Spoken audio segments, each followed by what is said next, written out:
কুমিল্লা মেডিকেলে ধারণ ক্ষমতার ৩ গুণেরও বেশি হামের রোগী চিকিৎসা নিচ্ছে। জানবো সবশেষ খবর, যুক্ত হচ্ছেন সহকর্মী কাজী এনামুল হক। এনামুল, জেলায় হামের পরিস্থিতি সব মিলিয়ে কেমন, আর সংক্রমণের বিষয়ে রোগীর স্বজন চিকিৎসক কি বলছেন তারা?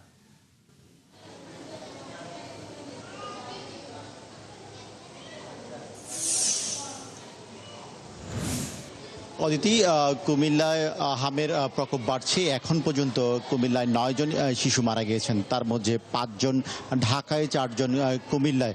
এবং সর্বশেষ যিনি মারা গেলেন তার নাম হচ্ছে সাজিদ আল নাইয়ান, ১৪ বাড়ি।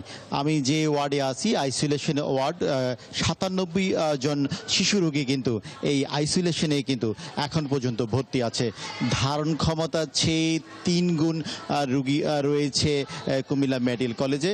আপনি দেখছেন যে সাধারণ মাত্র চাটাই বিছিয়ে, একটি প্লাস্টিকের চাটাইয়ের মধ্যেই কিন্তু রোগীরা আছে। সেখানে অক্সিজেনের স্বল্পতা আছে এবং যাদের অর্থবিত্ত ভালো তারা প্রাইভেট মেডিকেল কলেজে যাচ্ছে। কিন্তু দূর দূরান্ত থেকে, কুমিল্লা জেলার বাইরে থেকেও কিন্তু রোগীরা এই কুমিল্লা মেডিকেলে আসছেন এবং আজকেও কিন্তু ২৯ জন কিন্তু রোগী ভর্তি হয়েছে। এখন পর্যন্ত ১,০২৮ জন রোগী কিন্তু সুস্থ হয়ে কুমিল্লা মেডিকেল কলেজে গেছে এবং এখন পর্যন্ত ভর্তি হয়েছেন ১,২৪৩ জন।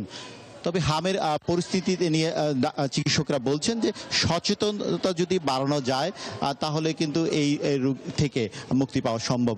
তবে এখানে যে অবস্থা, কুমিল্লা শিশু বিভাগের চিকিৎসকরা বলছেন যে আমাদের শয্যা সংকট রয়েছে। শয্যা সংকটের পাশাপাশি যদি অক্সিজেনের আইসোলেশনের বিভাগগুলো যদি বাড়ানো যায় তাহলে ভালো চিকিৎসা দেওয়া যায়।